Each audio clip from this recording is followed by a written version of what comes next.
హ్యాపీగా అయితే వచ్చింది. కామెడీ సీక్వెన్స్ ఎలా అనిపించింది? ఫస్ట్ నుంచి లాస్ట్ వరకు కూడా మంచి కామెడీ ఎంటర్టైనర్ సినిమా.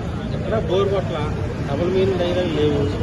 ఆ 20 డైలాగ్స్ ఆల్రెడీ వాడిన డైలాగ్స్ కొంచెం ప్యారడైజ్ చేయడంలో శ్రీ విష్ణు అని ఎక్స్పెక్ట్. సో ఓవరాల్గా ఇక్కడ అంత జాగ్రత్త కూడా బాగా చేశారు. శివయ్య అన్న డైలాగ్ అనేది తీసేశారు, వేరేగా పెట్టారు. శివయ్యని పెట్టిన కామెడీ ఎలా పండేది థియేటర్లో? కామెడీ అయితే బాగా పండేది, కానీ దాని మంచి విష్ణు అన్న గారు మన కాంట్రవర్సీ అయింది, మా కన్నప్ప సినిమా అన్నట్టుగా అన్నారు కాబట్టి సో వాళ్ళకి రెస్పెక్ట్ ఇచ్చి తీసేశారు. పోతున్నారా పోతున్నారు ఎవరు వాడని కాదు, శ్రీకృష్ణ అన్న ఏ సినిమాలో డైలాగ్ని ఫన్నీగా చేసి చూపిస్తూ ఉంటాడు. అలాగే బాలకృష్ణ డైలాగ్ ఒకటి ఉంది, అంగిలేని రాజా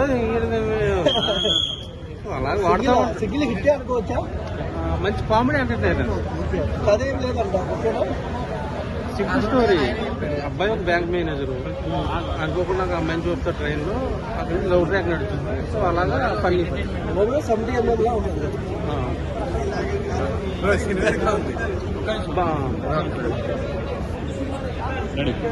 సినిమా ఎలా ఉంది?